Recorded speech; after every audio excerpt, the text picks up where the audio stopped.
18h, 18h30, le rendez-vous politique de la rédaction du Move. J'ai décidé de dissoudre l'Assemblée nationale. Faites attention, il y a des moments où votre humour a des limites. Tu fermes ta petite bouche, tu me parles de politique. Je vous demande de vous arrêter. La République du Move avec Benoît Bouscarel. François Hollande en grande difficulté en ce moment. Sa campagne ne décolle pas, plombée par les croche-pattes des Verts et de Mélenchon, enfouie sous les saillies de la droite. Ça tire la gueule en ce moment au PS.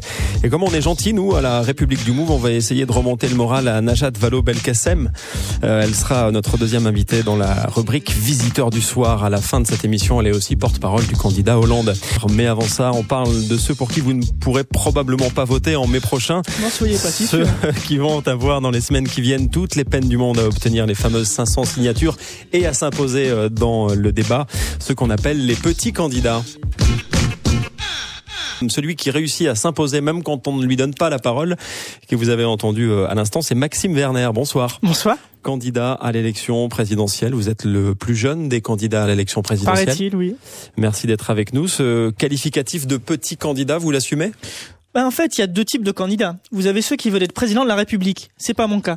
Puis vous avez ceux qui prennent l'élection présidentielle pour ce qu'elle est, c'est-à-dire un rendez-vous que les Français se donnent pour porter les idées et voir un petit peu ce que veulent les Français. Moi, et ce que je dis, portez des idées. Je porte des idées. Je suis pas là pour être président. J'ai 22 ans. Je suis étudiant. Mais une politique publique de la jeunesse, pour moi, c'est le meilleur plan de relance. Alors, j'apporte mes idées dans le débat public. Donc, c'est pas une candidature de témoignage, c'est une candidature d'idées. D'idées et de combat. On va en parler de vos idées. Vous êtes quand même auto-attribué le titre de porte-voix de la jeunesse. C'est pas rien, hein ? Non, mais vous voyez la différence avec porte-parole. Un porte-parole est là pour porter la parole de tous les jeunes.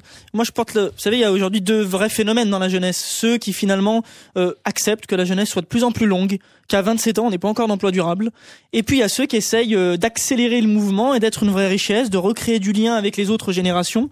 J'en fais partie et je porte leur voix parce que personne ne porte la voix de la jeunesse à la présidentielle. Pourtant, tout le monde dit qu'il porte la voix de la jeunesse. Oui, ils le disent, mais il n'y a pas de proposition. Tous les candidats.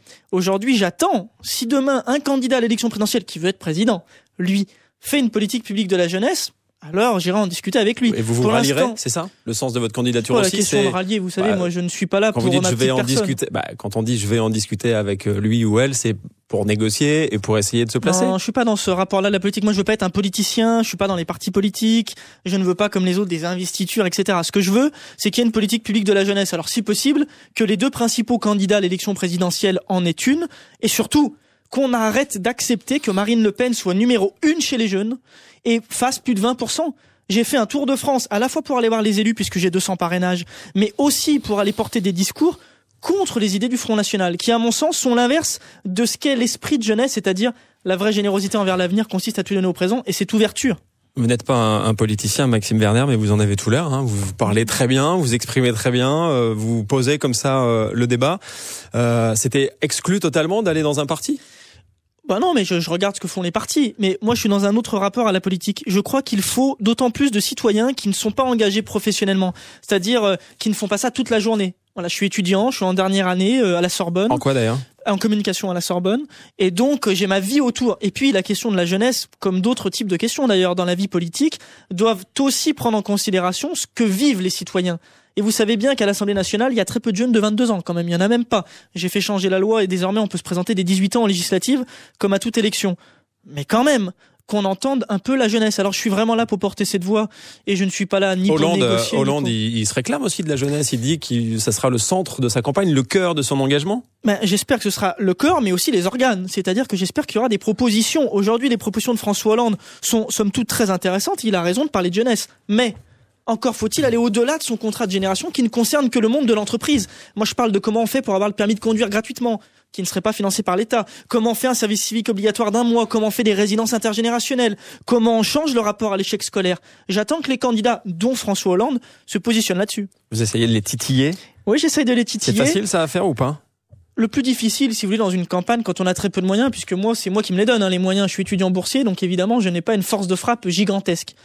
C'est d'aller voir le maximum de citoyens. Une fois que vous les voyez, c'est pas que c'est pas dur de les convaincre, c'est qu'il y a un tel désespoir dans ce pays. On s'en rend compte. Moi, je vais dans les villages, je vais de partout. Qu'en fait, on n'a même plus envie de croire. C'est ça qui est terrible. Alors, c'est le plus dur. C'est d'aller chercher les citoyens.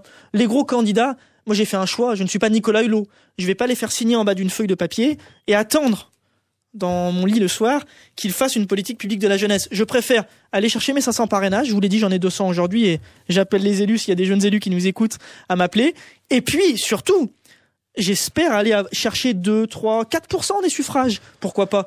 Et que les hommes politiques seront obligés, ceux qui veulent être présidents, de se positionner sur les questions de jeunesse. Maxime Werner, candidat à l'élection présidentielle, est notre invité ce soir. On va continuer cette discussion et puis on va rentrer dans le dur. On fera le tour d'horizon de vos propositions pour la jeunesse, donc.